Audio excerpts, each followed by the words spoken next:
भूल पाओगे? नहीं। भगवान को याद करते रहोगे तो तेरा कल्याण हो जाएगा, परलोक सुधर जाएगा। और अगर सुखी सुख में डूब गए तो ध्यान रखना, भोगेश्वरी सो नरकेश्वरी। भगवान याद नहीं आएंगे तो नियम से भोगों के द्वारा दुर्गति का पात्र बनेगा। और यदि भगवान याद आते रहेंगे बीच बीच में, कष्ट हो, तकलीफें हो, परेशानियां हो, उसी बहाने सही कम से कम मंदिर तो आ, किसी बहाने आ, कम से कम गुरु के पास तो आ। क्योंकि अगर पास तक आएगा तो हो सकता है कल्याण हो जाए। कमट भगवान के पास क्यों आता था? पारसनाथ के पास उपसर्ग करने के 10 बहुत तक उपसर्ग किया, लेकिन जैसे ही भगवान पारसनाथ स्वामी को केवल ज्ञान प्रकट हुआ और देवता गण आए, भगवान 5000 धनुष ऊपर उठे, परमोदारिक शरीर हो गया। उनके शरीर की आभा करोड़ों सूर्य और चंद्रमा से ज्यादा हो गई। ऐसे आश्चर्य को देखकर वह कमठ भी भगवान पारसनाथ के चरणों में झुक करके सम्यक दर्शन प्राप्त कर लेता है। तो कहा किसी भी निमित्त से आओ, आओ तो सही,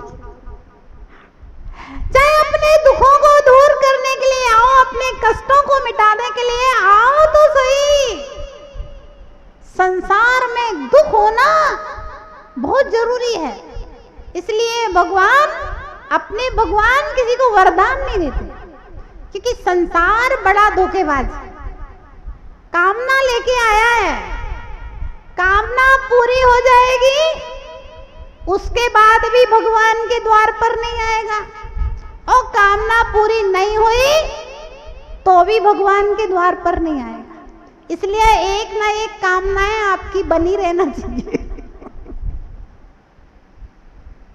एक व्यक्ति था, उसकी शादी नहीं हो रही थी। ऐसे ही लड़के लड़के सब दोस्त लोग बिहार में पैदल चलते हैं, तो बोले माता जी इसकी शादी नहीं हो रही। ऐसे ही मैंने कहा उससे कि तुम रोजाना 5 नमोकार की जाप करना और भगवान का रोज अभिषेक करो, 1 साल में हो जाएगा। और संयोग ये हुआ कि 4 महीने में उसकी सगाई हो गई, उसने अभिषेक करना शुरू किया। और जिस दिन उसकी सगाई हो गई, दूसरे दिन उसने अभिषेक ही छोड़ दिया।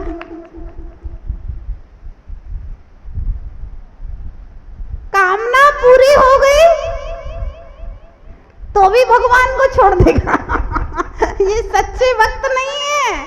इसलिए आप लोगों की तो कोई ना कोई कामनाएं अधूरी बनी रहना चाहिए, एक के बाद एक, जिससे कम से कम आते रहोगे। एक व्यक्ति था, है ना, उसके बच्चे नहीं हो रहे थे, तो उसको कहा ठीक है तू भगवान का अभिषेक कर, नमोकार का जाप कर, हो जाएंगे। हो गए, हमने कहा रोज पूजा करना, बोले ठीक पूजा कर लेंगे। और हो गया तो उसके बाद में फिर वो कई दिनों बाद मिला तो बोला माता जी हो गया। तो हमने कहा पूजा करता है कि नहीं करता अभिषेक? बोले बच्चा हो गया उसके बाद नहीं किया। बोले उसके बाद तो छूट गया। मतलब ये ऐसे भक्त हैं कि कामना पूरी हो जाएगी तो भी भगवान का उपकार मानने वाला नहीं है। पूरी हो गई इसी के लिए कर रहे थे, वो भगवान को भगवान मान ही नहीं रहे हैं।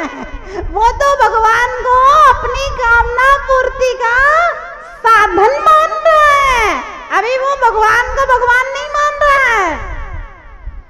और कामना पूर्ति नहीं हुई तो भी गया, भगवान में कोई शक्ति ही नहीं, कुछ करते ही नहीं, काय को मंदिर जाना है। आजकल के युवा बच्चे कहते हैं ना सब अपने मम्मी पापा से, अरे अपने भगवान तो कुछ देते ही नहीं है, फिर काय को पूजा करने जाओ, कुछ मिलता ही नहीं है वहां। तो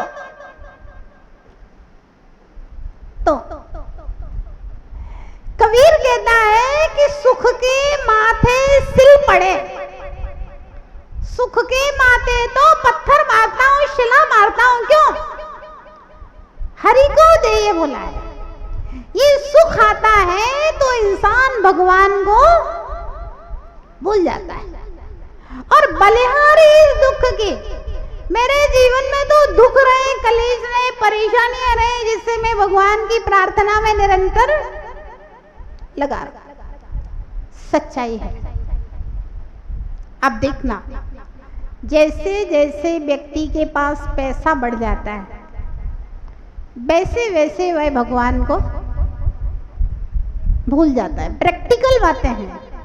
आप देखना, समाज में बहुत सारे लोग आपके परिचित होंगे। एक घटना थी, एक नगर में महाराज आए महाराज, पुराने समय की बात है। पहले कोई टेलीफोन नहीं होते थे कि महाराज जी आ रहे, एक समाज दूसरे समाज को फोन कर दे। महाराज लोग तो पीछे कमंडल उठाया और बस चले गए। कोई श्रीफल की जरूरत नहीं है, कुछ नहीं है, बस आ गए। महाराज आकर के जिनालय में विराजमान हो गए। बहुत सारे लोग आ रहे थे, जा रहे थे, बड़ी बड़ी गाड़ियां रुक रही थी। दर्शन कर करके सब अपने अपने स्थान पर वापस जा रहे थे। किसी ने महाराज की ओर ध्यान नहीं दिया। 12 बज गए, माली ने मंदिर बंद किया, महाराज अपने सामयिक में बैठ गए। एक दिन निकल गया, दूसरा दिन निकल गया, तीसरा दिन आया। तीसरे दिन भी ऐसे ही हुआ। 11 बजे, 10:30 11 बजे एक व्यक्ति आया और उसने दर्शन करने के बाद महाराज को मंदिर में दहलान में स्वाध्याय करते हुए देखा। तो दर्शन किया और पूछा, महाराज आप कब आए हैं?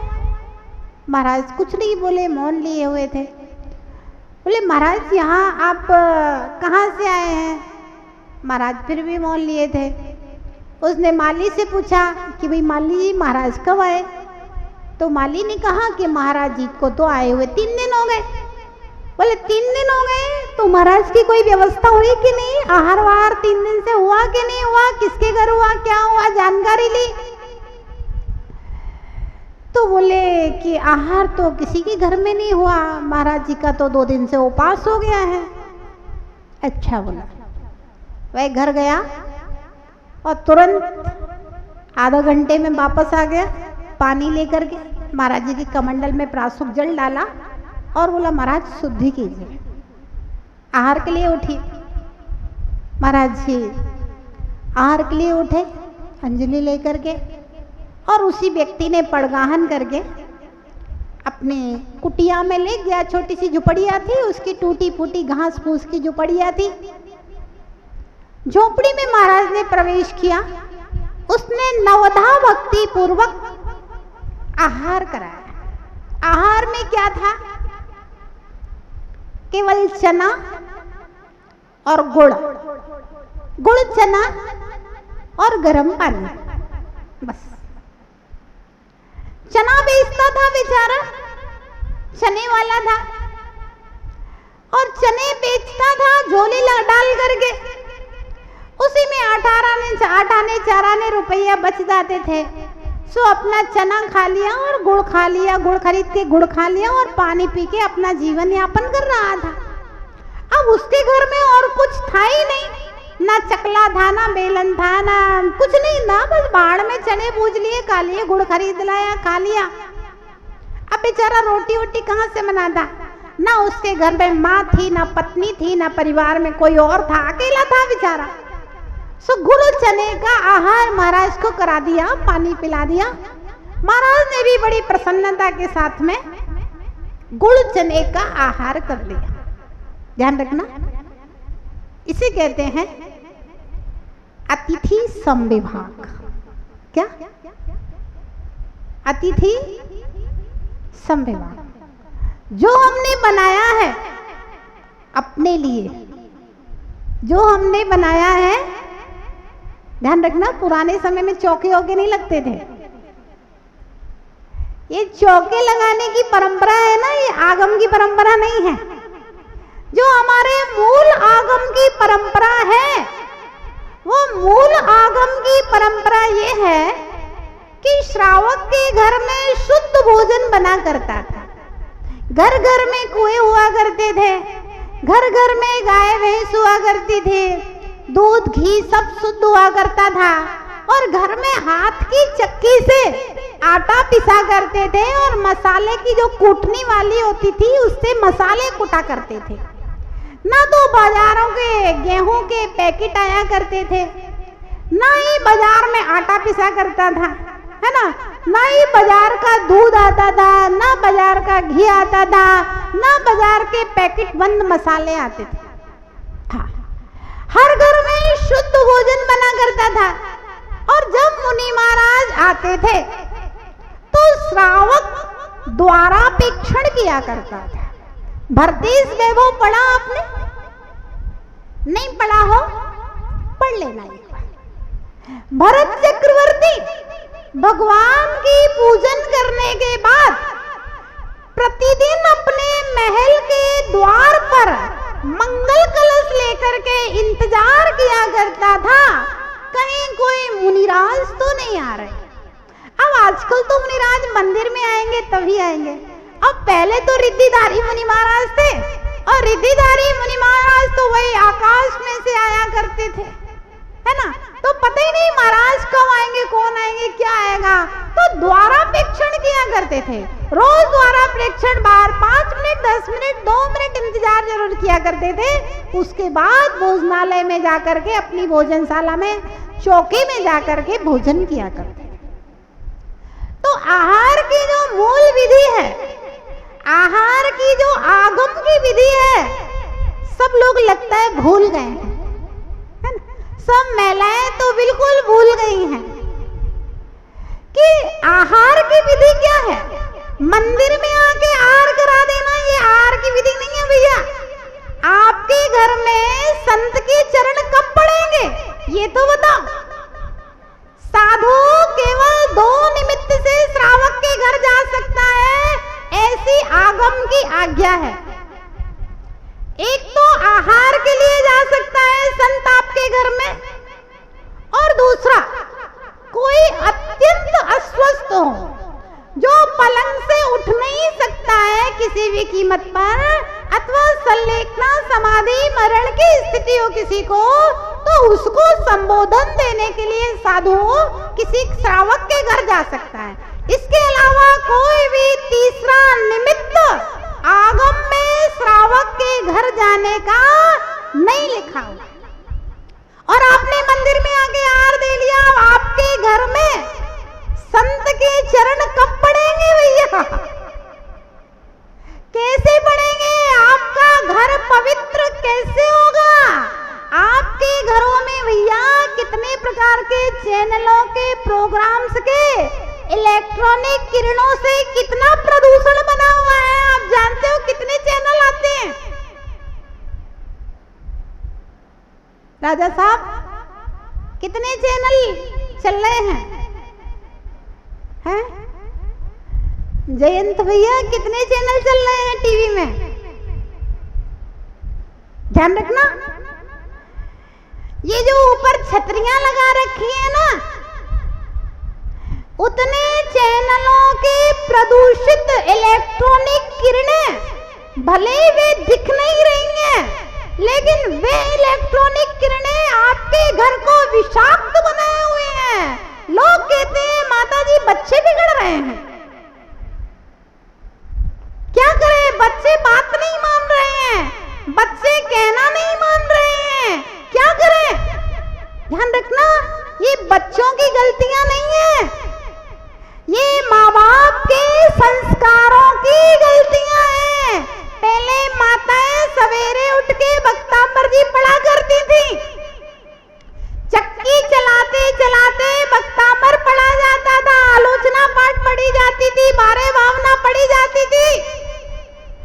वे संस्कार आटा पीसते हुए, वे भावनाओं से वह आटे की रोटी जो होती थी, वह बच्चे में धर्म के संस्कार डाला करती थी। और अब माताएं रोटी बनाते बनाते मोबाइल पे बातें, मोबाइल पे क्या क्या कुट कुट करती रहती हैं।